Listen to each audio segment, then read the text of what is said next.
Oi gente, estou aqui com mais uma resenha de livro. Hoje eu vim falar desse aqui, ó. Um Eco na Escuridão, da autora Francine Rivers, que é o segundo volume da série A Marca do Leão. Recentemente eu postei aqui a resenha de Uma Voz ao Vento, que é o primeiro volume, e agora eu vou falar um pouquinho do segundo, que eu li na sequência, e é o que eu recomendo que todo mundo faça. Assim que terminar o primeiro, já corre para ler o segundo, porque ele vai fechar pontas soltas que ficaram e vai esclarecer muita coisa. Como a capa mostra aqui, temos um protagonista com mais destaque, embora a gente ainda vá ver os outros. Nesse caso aqui, o Marcos Valeriano é o principal protagonista. Nós vamos conhecer mais sobre o coração do Marcos e sobre a jornada dele. Marcos está inconformado, indignado com Deus.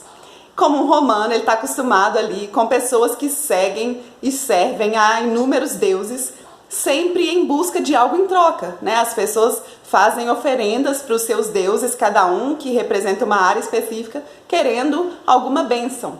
E ele não consegue entender por que tem pessoas que servem ao que ele chama de Deus invisível, que é o Deus verdadeiro, o Deus de Abraão, e mesmo assim sofrem nessa terra. Marcos não tem nenhum entendimento sobre vida eterna, então ele acha que quando uma pessoa morre, acabou tudo. Então ele acha que assim, é injusto que uma pessoa que se dedica tanto e que tem tanta fé em Deus sofra nessa terra. Então ele quer buscar a Deus para saber se esse Deus realmente existe, porque ele ainda não acredita, mas não para tê-lo como seu próprio Deus. Ele quer encontrar esse Deus de Israel para confrontá-lo, para questioná-lo, para amaldiçoá-lo, porque ele está com muita raiva. Então, a gente vai ver ele tomando uma decisão. Ele está em Éfeso, a família dele mora em Éfeso agora, e ele percebeu que ele perdeu o prazer nas coisas que antes o faziam feliz. Ele não tem mais prazer de estar com os amigos de antes, porque as conversas deles o incomodam, o deixam até mesmo enojado.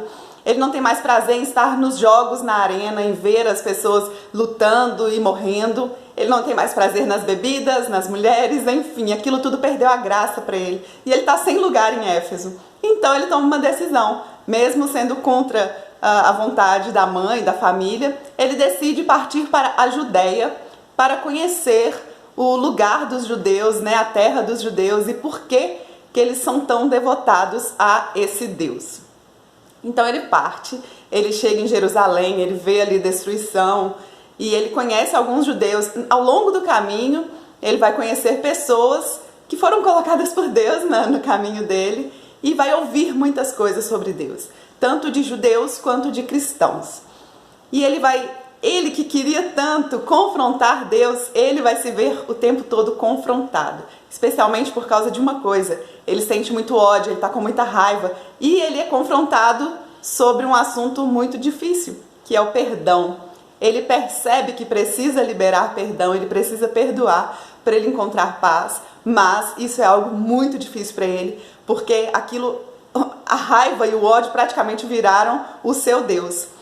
Então vai ser difícil a jornada do Marcos, mas ele vai encontrar muitas pessoas que vão dar muito o que pensar, sabe? Ele vai ter muito o que pensar sobre Deus, sobre os judeus, sobre os cristãos, enfim.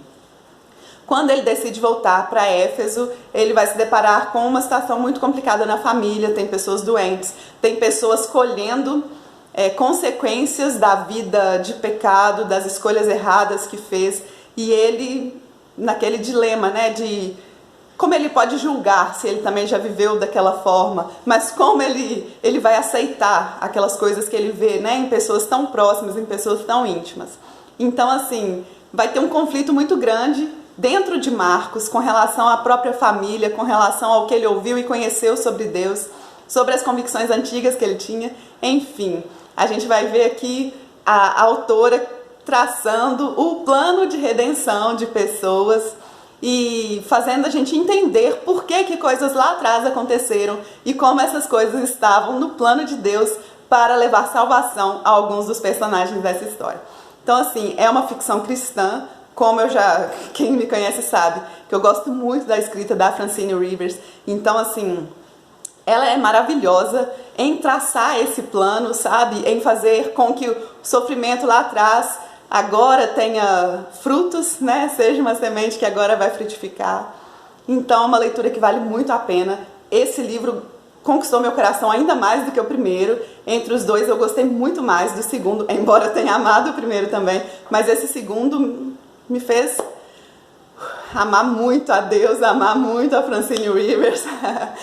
Enfim, é uma história maravilhosa que, como eu disse, vai nos fazer entender coisas que ficaram pendentes lá atrás. E a expectativa agora é pelo lançamento do terceiro livro. O Atreides é citado muito pouco nesse, e a gente já sabe pela capa do terceiro livro que ele vai ser o principal protagonista no próximo livro, então estou na expectativa para saber o que aconteceu com aquele guerreiro germano.